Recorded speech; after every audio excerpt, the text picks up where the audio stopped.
Intelligence réelle versus artificielle. Avertissement par rapport aux propos tenus dans le cadre de cet enregistrement.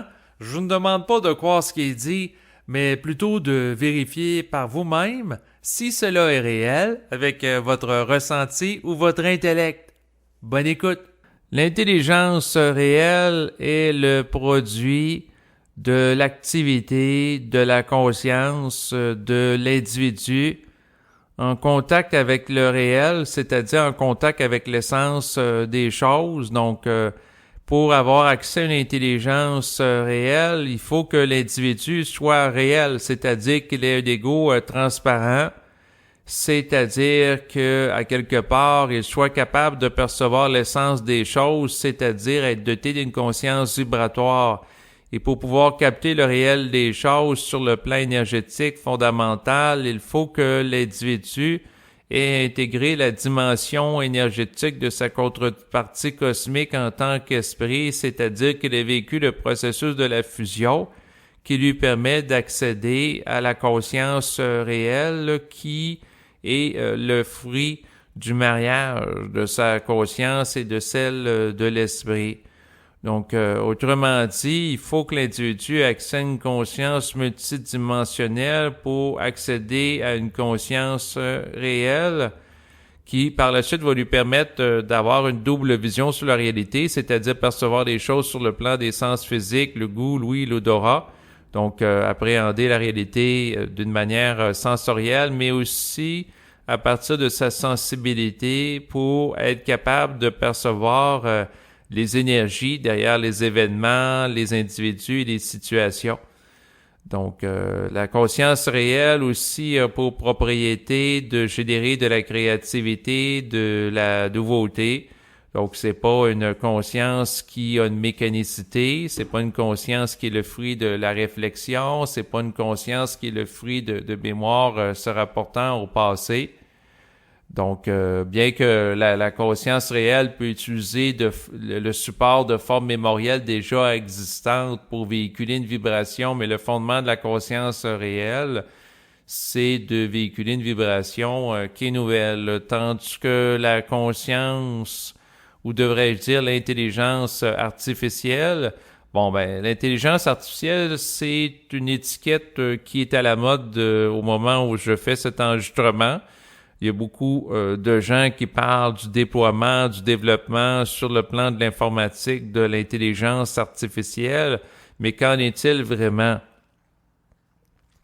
En réalité, l'intelligence qu'on dit provenir d'algorithmes informatiques, c'est une impression d'intelligence, c'est pas une intelligence réelle.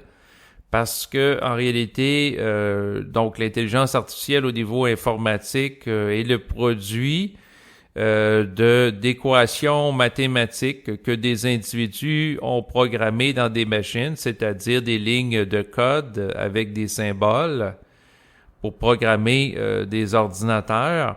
Et avec le temps, au fil des années, on a des équations mathématiques qui sont de plus en plus sophistiquées, donc de plus en plus complexes, et qui permettent donc de programmer des machines d'une manière de plus en plus complexe. Et ça donne l'impression qu'une intelligence artificielle qui existe.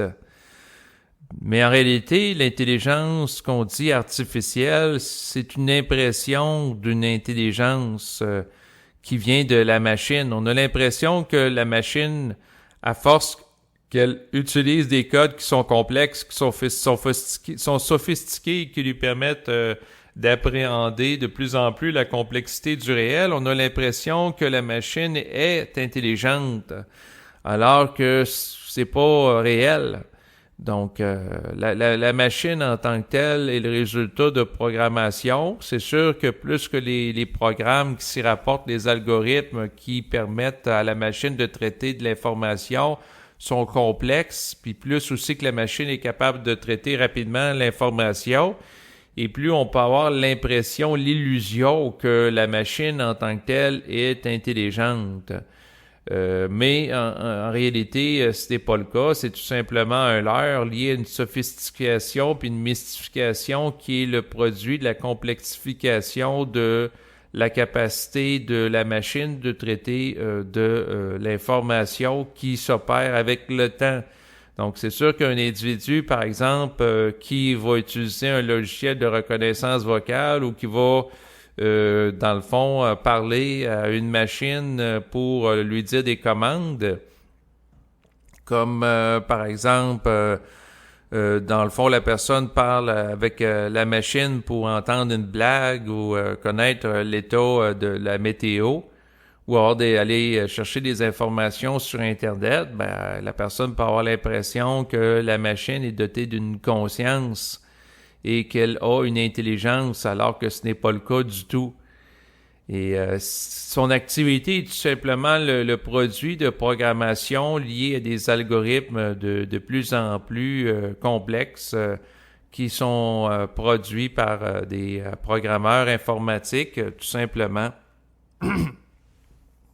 Mais le point que je veux mentionner, c'est qu'à mesure que la machine devient avec des programmations de plus en plus complexes, puis à mesure que l'être humain peut être mystifié par la machine et en venir à croire que la machine est dotée d'une intelligence propre, alors qu'en réalité, la machine réagit à l'être humain en fonction d'algorithmes et de programmation. Tout simplement. C'est tout simplement ça qui se passe.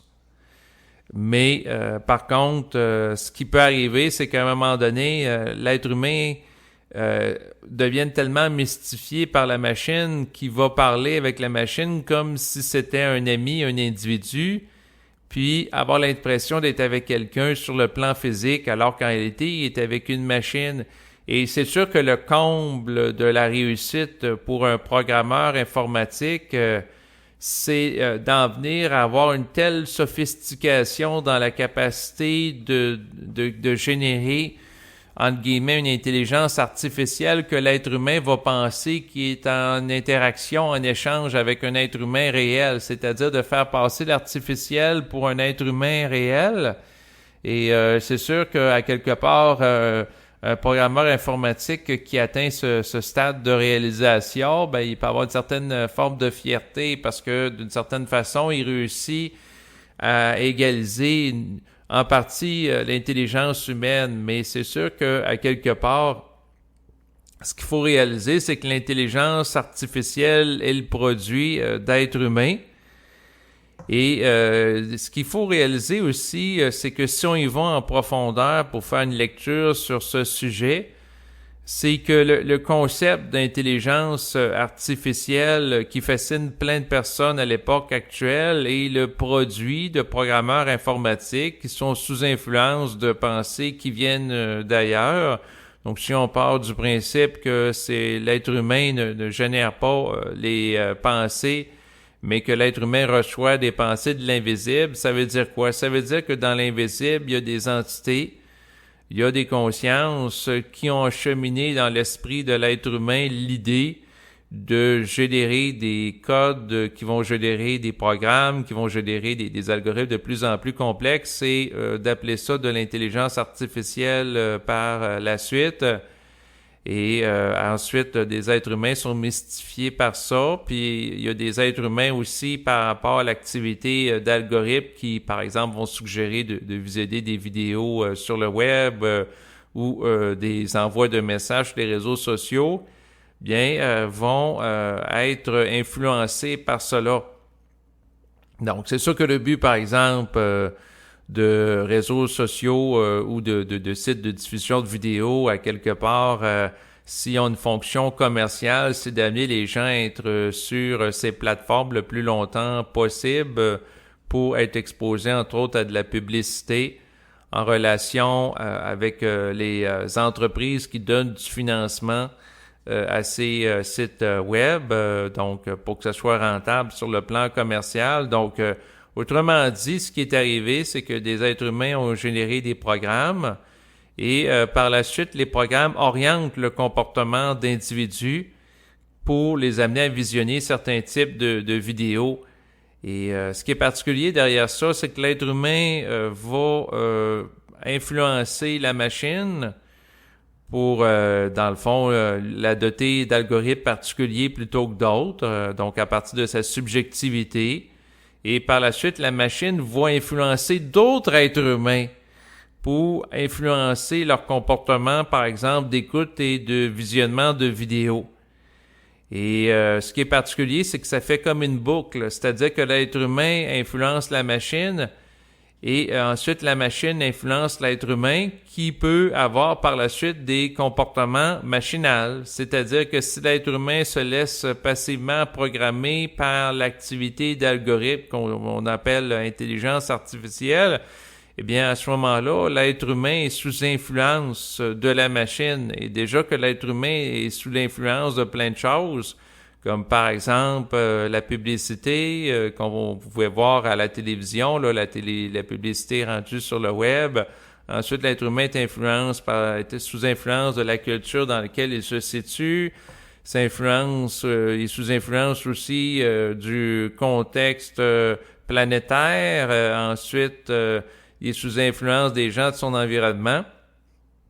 Et là, il devient sous l'influence de l'intelligence artificielle. Mais l'être humain ne doit pas devenir l'esclave de l'intelligence artificielle comme il doit devenir l'esclave de rien. Parce qu'à ce moment-là, ce qui arrive, c'est que l'être humain, lorsqu'il agit en fonction, fondamentalement, de l'intelligence artificielle, parce qu'à ce moment-là, lorsque l'être humain agit en fonction de l'intelligence artificielle plutôt que lui-même, bien, il n'est pas libre. Et c'est sûr que ce qui va permettre d'équilibrer le rapport au développement de l'intelligence artificielle, entre guillemets, qui est très fascinant à l'époque actuelle, c'est en contrepartie le déploiement de l'intelligence réelle au sein de l'individu.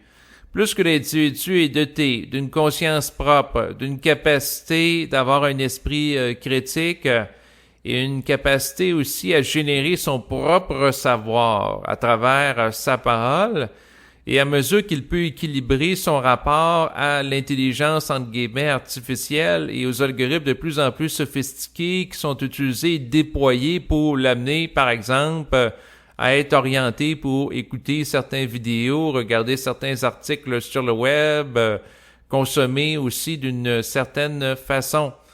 Donc, autrement dit, l'intelligence artificielle sert entre autres à recueillir un maximum d'informations sur l'individu, voir c'est quoi ses intérêts en termes de, par exemple, de vidéos, ensuite lui faire des suggestions qui vont dans le même sens.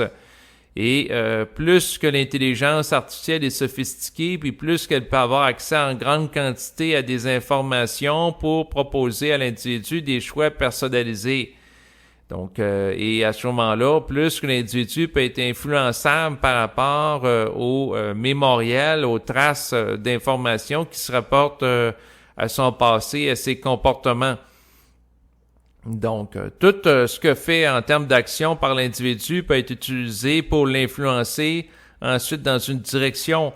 Et à ce moment-là, ce qu'on peut constater, c'est que l'intelligence artificielle joue un rôle similaire à celle des entités du plan astral et qui vont recueillir des informations sur des individus pour, par la suite, se servir de ces informations pour l'influencer. Et c'est la même chose que peuvent faire des algorithmes ou des logiciels de traçage d'activités web d'individus pour ensuite l'influencer. Donc, il y avait un adage qui dit sur le plan juridique que tout ce que vous dites peut être retenu contre vous.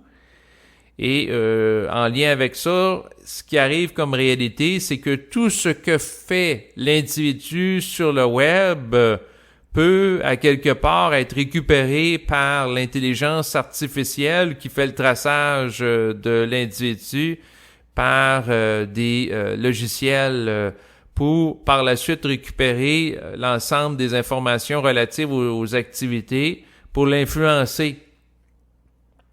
Donc, et ça, c'est quand même particulier. Et c'est sûr qu'avec des logiciels de reconnaissance vocale, eh bien, en effet, on peut en venir à un point où tout ce que dit l'individu peut être reconnu contre lui, dans le sens que si, par exemple, un individu a un assistant vocal et que l'assistant vocal, à quelque part, mémorise les mots qui sont utilisés à répétition, ben à partir de cette information-là, si l'assistant vocal est en relation avec différents appareils, informatiques, peut projeter sur les appareils des publicités qui vont être ciblées en relation avec les mots utilisés. Donc, si, par exemple, un individu utilise régulièrement le mot automobile, ben, c'est possible que des publicités d'automobile apparaissent sur son téléphone intelligent et également là, sur son ordinateur personnel. Donc, éventuellement, la technologie se dirige vers ça de plus en plus, c'est-à-dire tirer profit de l'information qui revient d'une manière régulière par rapport à l'individu dans ses propos, donc les occurrences, pour que par la suite, l'intelligence artificielle évalue à partir de la banque de publicité qui, par exemple, se rapporte à l'entreprise qui va vendre des informations liées aux clients, par exemple, d'un service de reconnaissance vocale ou d'intelligence artificielle pour par la suite acheminer des publicités. En ce sens que si quelqu'un, par exemple, utilise régulièrement le mot automobile, achat, ben, il est possible qu'en fonction de ces termes qui soient reconnus par un ordinateur, il y ait une compagnie qui vend des automobiles qui par la suite achemine une publicité ou des publicités pour que la personne, dans le fond, soit orientée pour acheter le véhicule automobile d'une marque plutôt qu'un autre. Donc, éventuellement, ben c'est ça, c'est toute l'information qui provient de l'individu peut être utilisée pour l'influencer dans certaines directions ou le recadrer aussi.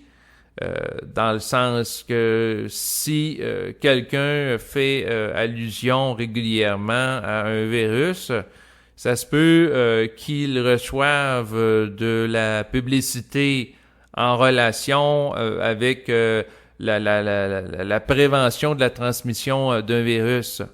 Donc, il y a des logiciels qui se développent de plus en plus d'une manière sophistiquée pour cibler de manière de plus en plus précise des clients.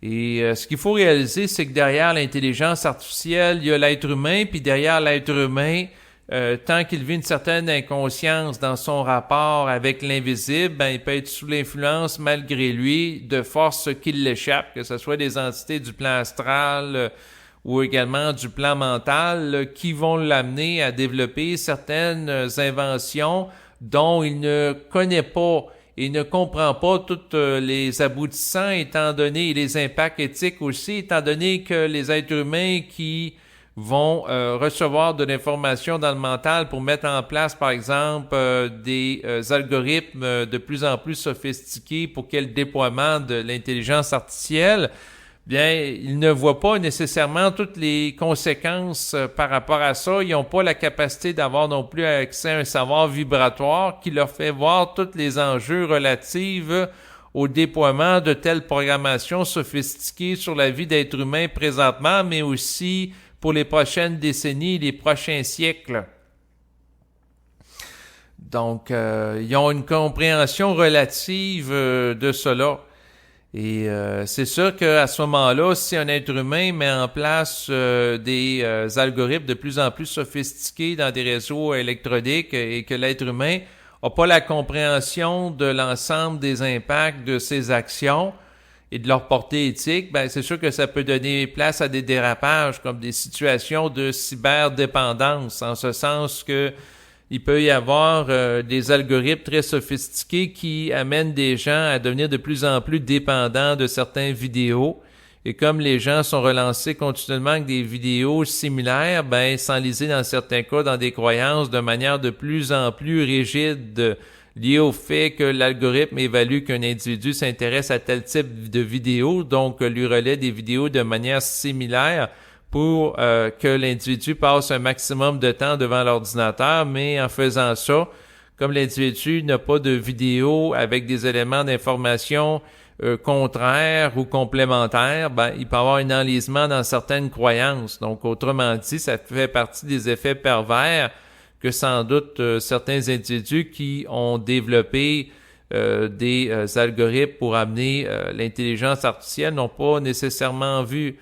Donc, si je pose présentement la question à l'esprit par rapport à l'intelligence artificielle, quels sont les impacts que ça peut avoir à court, moyen et long terme? Ben, ce que ça me dit intérieurement, ce que l'esprit me dit, c'est que ça va amener de la programmation d'individus. Donc, ce que ça me dit, c'est qu'autrefois, les gens étaient programmés par la radio, la télévision, et là, les gens sont de plus en plus programmés par ce qu'on appelle l'intelligence artificielle. Mais la distinction, c'est que, à la différence de la télévision et de la radio, c'est que l'intelligence artificielle va pouvoir cibler l'individu d'une manière personnalisée. Donc, autrement dit, on va individualiser avec très grande clarté le profil d'un consommateur pour vraiment lui amener des publicités très ciblées. Tandis que lorsque l'individu, par exemple, écoutait la télévision avec une chaîne d'un média de masse, les publicités étaient faites pour un public général. Donc, si un canal de télévision s'adresse à des gens vivant au Québec, donc la publicité s'adressait à des gens vivant au Québec, tout simplement. Donc, c'est très vaste. Et c'est sûr qu'à ce moment-là, les publicités n'étaient pas personnalisées, dans le sens qu'il y avait des publicités qui s'adressent à des individus masculins, d'autres féminins, alors que si les informations que l'individu laisse comme trace par ses activités sur les réseaux sociaux, sur les plateformes de diffusion, sur les sites web, donc notamment avec des logiciels de traçage, sont mis en relation ensemble avec des algorithmes sophistiqués, puis l'individu est masculin, il va à ce moment-là recevoir avec plus... va recevoir en fait éventuellement juste des publicités qui s'adressent à des individus masculins et non pas féminins, et vice-versa. Donc, ça va être un ciblage publicitaire plus précis. Ce que ça me dit intérieurement, c'est que l'individu sera appelé à développer un sens critique grandissant à mesure que l'intelligence artificielle va être utilisée et répandue de plus en plus sur Terre pour influencer ses comportements.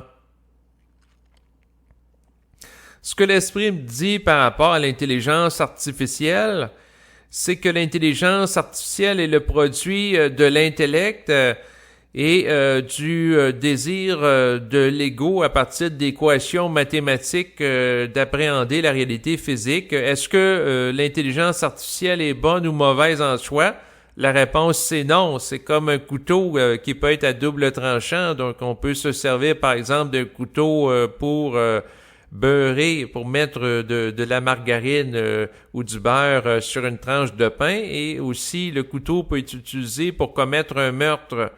Donc, autrement dit, l'intelligence artificielle n'est ni mauvaise ni bonne. Par contre, l'intelligence artificielle doit être abordée avec un esprit critique pour que l'individu soit capable de développer un sens de l'identité propre et une volonté propre qui va lui permettre de ne pas être assujetti par l'intelligence artificielle et les mécanismes qui en découlent.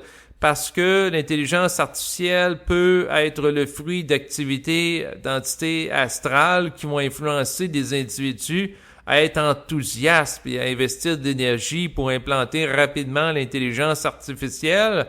Et ces individus n'ayant pas nécessairement un sens d'identité propre peuvent mettre en place des inventions qui, à quelque part, vont les rendre esclaves d'un point de référence extérieur à eux.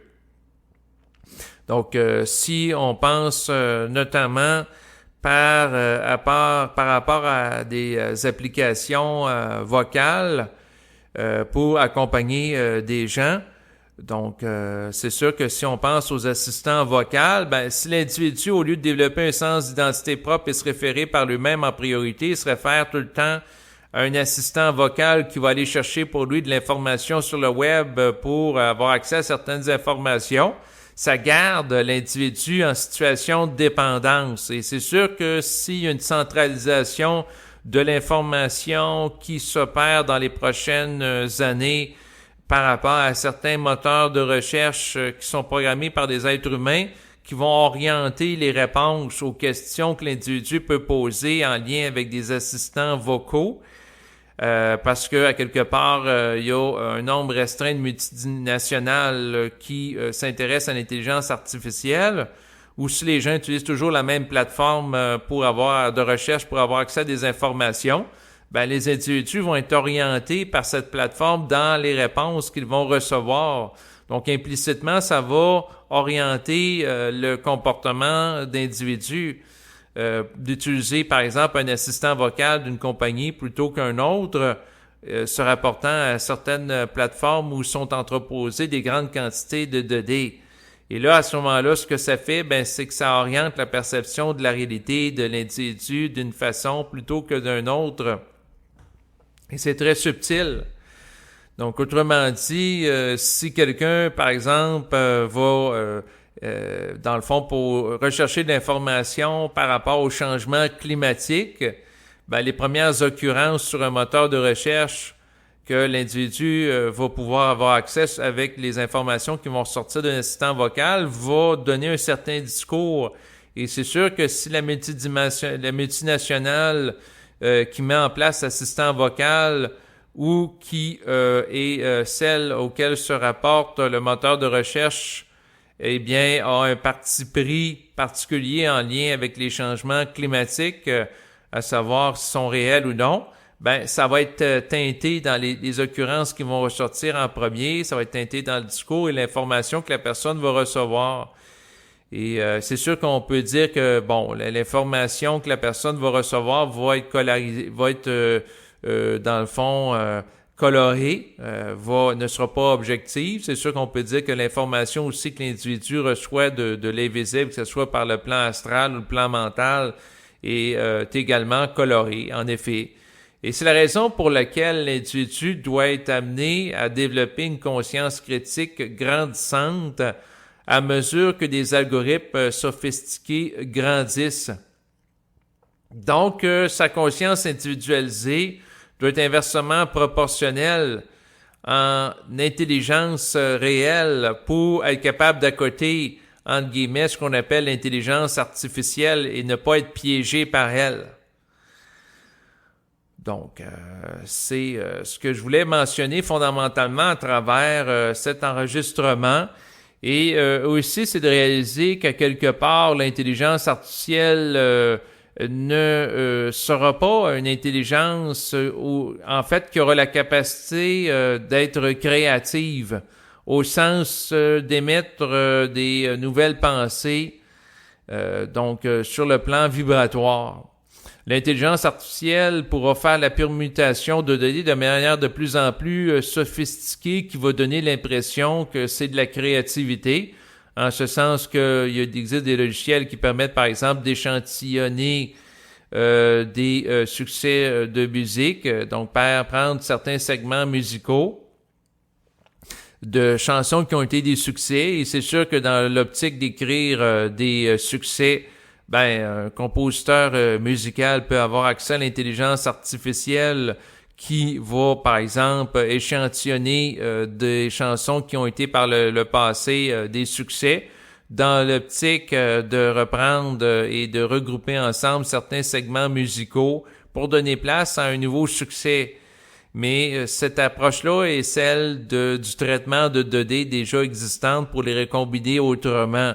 Tandis que l'intelligence réelle, c'est une intelligence qui est le fruit d'une activité qui relie la conscience individuelle au plan éthérique et qui n'est pas le fruit de la recombination de formes déjà existantes, mais le fruit de la captation d'une vibration qui va être traduit par la suite par des formes. Mais le mouvement de l'intelligence réelle, c'est un mouvement qui provient de la source de l'individu, qui va générer de nouvelles formes, de nouveaux éléments, non pas par une activité de recombinaison d'informations et de dissociation. Donc, sur le plan créatif, l'un des mécanismes au niveau psychologique pour faire faire preuve d'une créativité, c'est celui de la dissociation, c'est-à-dire qu'on prend par exemple deux éléments différents puis on les met ensemble pour générer un nouvel élément. Donc, on prend par exemple la musique classique et on prend de la musique heavy metal et là, on donne place à une musique qui va mélanger de la musique classique et heavy metal. Donc, en faisant de la dissociation entre les deux. Ou on prend des éléments qu'on voyait pas ensemble a priori, comme musique classique et heavy metal, pour donner place à un mélange entre les deux qui peut donner place à un nouveau style musical, là. Donc, puis on peut mélanger de la musique classique avec de la musique rap, de la musique hip-hop pour donner place à un nouveau style musical. Ça, c'est de la dissociation, donc associer deux éléments différents pour générer un nouvel élément. On peut faire plein de choses comme ça. L'intelligence artificielle va exceller dans ce type d'opération. Donc, on prend des formes déjà existantes, on les associe entre elles. Tandis que l'intelligence réelle, c'est pas le produit de combinaison de formes déjà existantes, donc de mémoire déjà existante recombinées autrement pour générer, entre guillemets, de la nouveauté, mais c'est plutôt vraiment de l'émergence à partir de la conscience vibratoire de nouveaux éléments. Et chacun de ces éléments est porteuse d'une vibration qui peut être perçue et identifiée par l'individu qui a un noyau à la base dans sa conscience d'intelligence réelle, c'est-à-dire une conscience vibratoire. Donc, il y a des gens qui ont différents types de conscience vibratoire et plus que la conscience vibratoire est vive au sein de l'individu et plus il est en mesure de reconnaître l'activité de la conscience vibratoire qui s'opère au sein d'un individu.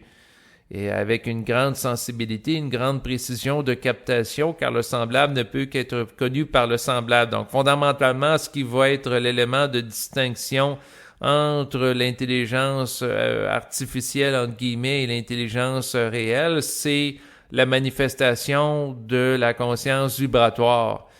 Et c'est sûr que l'intelligence artificielle peut amener certaines pertes d'emploi par rapport à des individus qui faisaient des opérations mécaniques à répétition, comme par exemple de la saisie de données dans un logiciel informatique. Donc, au lieu que la personne prenne les informations de facture dans un logiciel et les transfère dans un autre logiciel pour entreposer l'information et faire la facture, ben ça peut être possible qu'il y ait des algorithmes et des logiciels qui vont faire la saisie de l'information d'un logiciel à l'autre de manière automatisée, ce qui va permettre à ce que l'être humain ait plus de temps pour faire autre chose. Et dans l'autre chose, ben ça peut être d'utiliser l'intelligence créative et connaître un développement individualisé. Donc, en ce sens que si l'intelligence artificielle est utilisée en bas escient, ben ça va permettre de libérer de l'utilisation de la conscience intellectuelle de l'être humain pour faire des tâches répétitives qui ont une certaine mécanicité et c'est des tâches qui sont souvent monotones, comme par exemple faire de la saisie de données, de la vérification d'informations.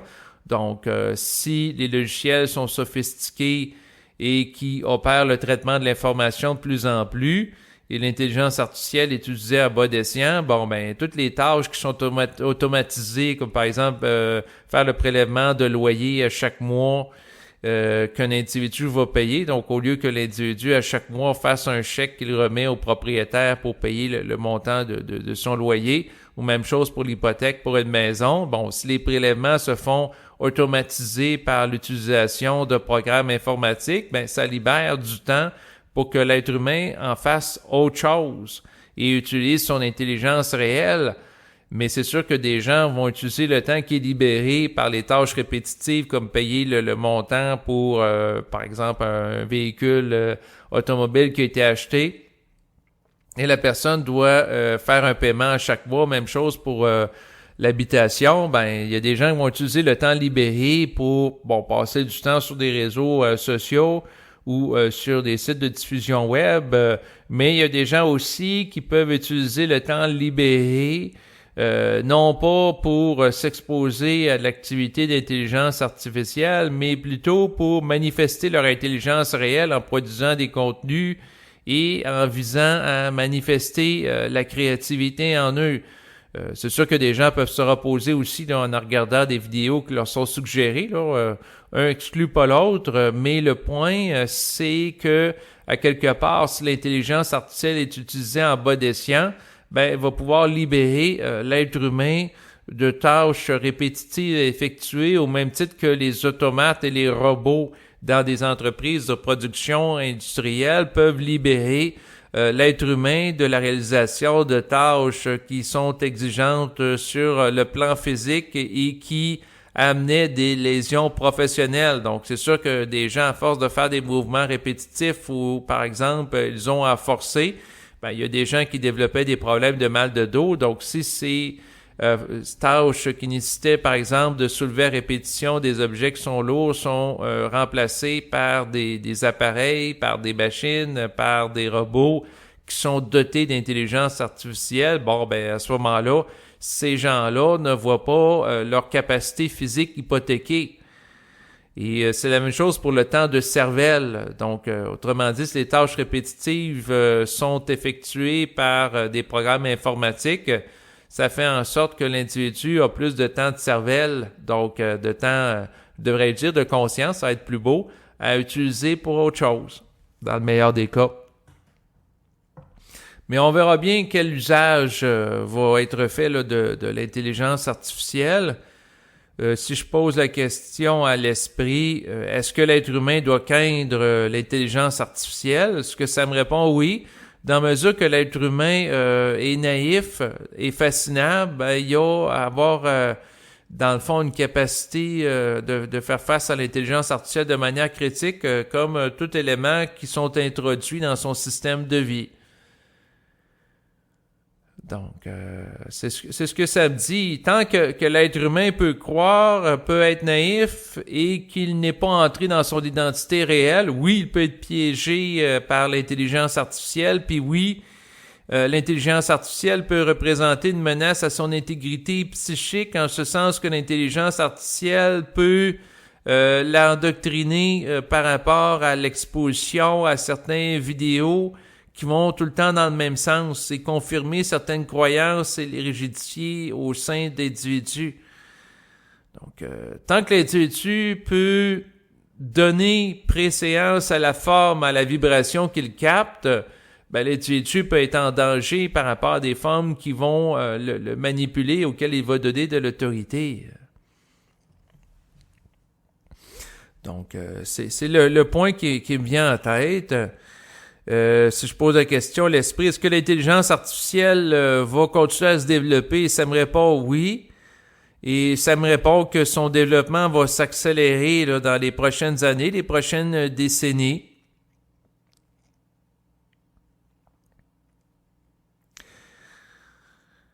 Donc, est-ce que l'intelligence artificielle, si je pose la question à l'esprit, c'est voulu par les plans de la lumière?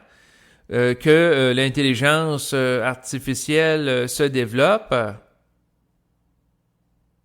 Ce que ça me répond, c'est intéressant. Ce qui est voulu par les plans de la lumière, c'est que l'être humain soit capable d'avoir une relation où il maîtrise de plus en plus la dimension physique. Il déploie ses capacités au niveau intellectuel et autres.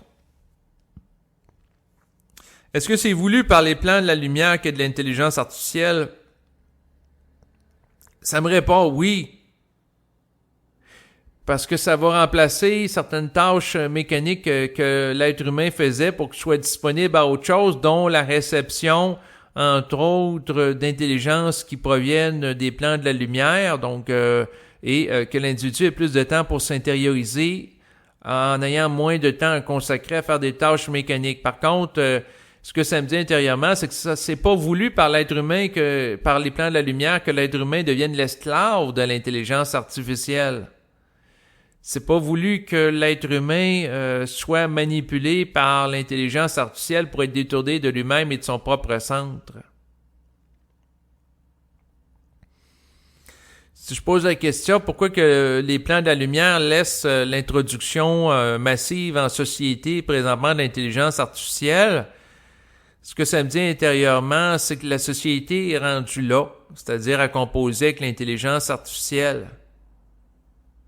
Si je pose la question, pourquoi que, par exemple, la science de l'esprit, c'est-à-dire l'intelligence réelle, dans le fond, n'est pas plus répandue pour que les gens utilisent l'intelligence artificielle avec intelligence? Parce que si je regarde les choses, pour moi, ce qui m'apparaît comme étant plus pertinent, c'est que dans un premier temps, les gens aient accès à la science réelle, accès à la science de l'esprit, pour ensuite utiliser avec discernement l'intelligence artificielle.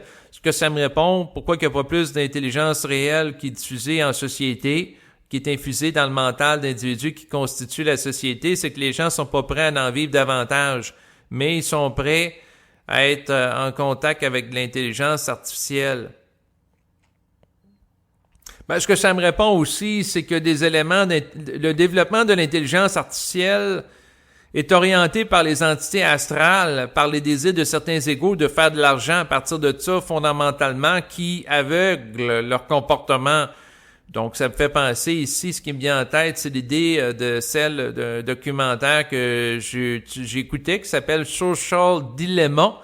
D'ailleurs, que vous pouvez retrouver sur Netflix en lien avec le déploiement de l'intelligence artificielle, où il était question d'un concepteur de certains éléments d'intelligence artificielle qui travaillait sur des applications en lien avec les réseaux sociaux, de manière à accrocher la clientèle, qu'elle passe beaucoup de temps là-dessus, et la même personne se ramassait par la suite, une fois son temps de travail complété, dans ses heures de vie personnelle, à passer beaucoup de temps sur les réseaux sociaux, parce que à quelque part était dans le fond gardée captive par l'influence et l'efficacité de la machine à retenir son attention avec les programmations. Autrement dit, elle cherche à amener des consommateurs à passer plus de temps possible sur des réseaux sociaux, et elle-même, dans son temps personnel, eh bien, elle subit l'impact de ce type de logiciel qu'elle met en place en passant elle-même beaucoup de temps sur les réseaux sociaux. Donc, autrement dit, la personne qui programme ces logiciels-là sous l'influence astrale dans l'optique d'utiliser ça à des fins commerciales peut elle-même subir l'impact de sa programmation et, par exemple, passer beaucoup de temps sur les réseaux sociaux, voire délaisser les membres de sa famille, délaisser l'animal de compagnie ou de faire de l'activité physique. Donc, autrement dit, les entités astrales vont chercher à orienter le comportement d'être humain pour amener des gens à faire une certaine utilisation de l'intelligence artificielle qui peut nuire au développement individualisé d'une conscience. Et ce que ça me dit intérieurement, c'est que les plans de la lumière sont au courant de tout ça. Et si je pose la question au plan de la lumière, qu'est-ce que vous allez faire pour contrer ça?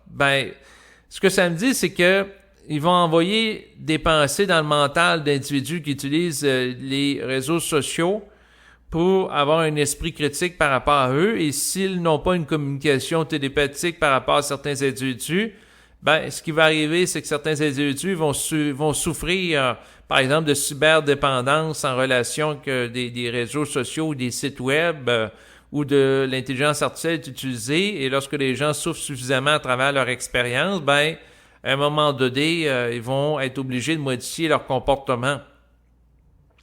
Ce que ça me dit intérieurement aussi, c'est que c'est sûr que il va y avoir des dérapages, et il y en a déjà là en lien avec l'utilisation de l'intelligence artificielle, parce que c'est nouveau, parce que l'être humain n'est pas adapté par rapport à ça encore dans beaucoup de cas. Donc, des gens sont fascinés par rapport à ça, sont enthousiastes, sont naïfs. Et c'est sûr qu'un peu comme, par exemple, l'introduction de l'automobile, bien, il y a eu des mesures de contrôle qui ont été mises en place pour éviter les dérapages par la société liés à la difficulté de la gestion d'une manière totale du véhicule automobile en fonction d'une conscience absolue. Donc, pour convenir avec les lacunes de la conscience de certaines personnes, il y a eu des règles pour encadrer les choses. Comme par exemple, il y a des limites de vitesse sur les autoroutes. Donc, par exemple, au Québec, en théorie, sur une autoroute, la personne peut rouler à un maximum de 100 km/h. Quand l'automobile a été inventée, à l'origine, il n'y avait pas de limite de vitesse. Il n'y avait pas non plus de permis de conduire pour empêcher que, par exemple, une personne qui a un problème de consommation d'alcool à répétition puisse conduire, piloter un véhicule automobile. Et c'est la même chose pour l'intelligence artificielle. Ce que ça me dit intérieurement, c'est qu'il va y avoir des mesures de contrôle qui vont être mises en place pour réguler certains logiciels, réguler notamment l'impact que ça peut avoir dans les vies d'individus si c'est très intrusif, là. Donc, parce que c'est sûr que l'intelligence artificielle peut être utilisée par, entre autres, des gouvernements pour avoir le profil parfait là, du citoyen qui va voter aux élections et ainsi de suite. Donc, ça part des implications politiques, des implications économiques et autres, là, toutes les informations qu'on peut recueillir sur un individu à partir de logiciels au cours d'une vie. Les répercussions sont très grandes.